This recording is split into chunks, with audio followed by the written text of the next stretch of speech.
Go ahead and make a decision. Mr. Adams? Yes, sir. Just very briefly on behalf of Mr. Williams, the issue before the court is whether or not he should be qualified as, if I'm correct, I think the state is moving to qualify him as a forensic video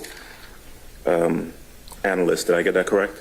Yes, sir. Forensic video analysis. I would say to the court, Your Honor, based clearly upon the responses to the questions put before this witness, and in consideration of the Daubert standard and Rule 702, that this witness is clearly not qualified under that standard. I would just state the court knows the law, so I will just say that under the Daubert standard, we look towards relevance and reliability of the witness's testimony. Putting aside the relevance, that's not really what we're talking about. We're talking about reliability of the technique of the proffer testimony that would be offered. And although 702 and Daubert is somewhat flexible, it's geared towards scientific validity and the principles that underlie a proposed submission, in this case, a video enhancement. We don't look towards the conclusion, we look towards the principles and the methodology, and we look towards whether or not there's been a testing of the experts, the proffered experts' theory. There has not been. We look for whether or not there's been publication in support of the expert's method or theory. There's no testimony that there has been any of that. We look towards, the court is advised under Daubert to look towards. What about his education? Because that's kind of the issue for me is, so we want to talk about that or his experience, I should say. He's been doing this 30 years, so.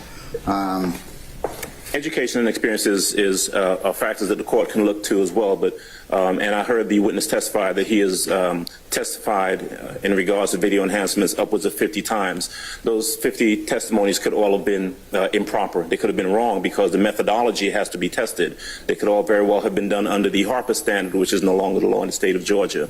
The question before the court is whether or not this witness meets the Daubert requirements, and I would say to the court that simply looking at the responses to the questions, both on direct and on cross, or on voir dire, that he does not. That the witnesses testified that there are no protocols to the methodology used by him. He is unable to indicate whether or not his method or his methodology is generally accepted.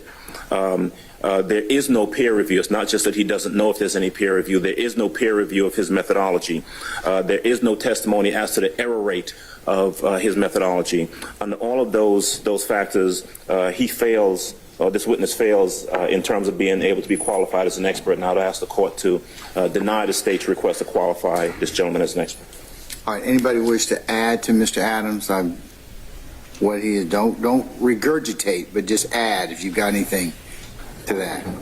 Yes, Your Honor. Yes, Mr. Johnson. On behalf of Mr. Eppinger, Your Honor, the court pointed out the education and experience in this particular case.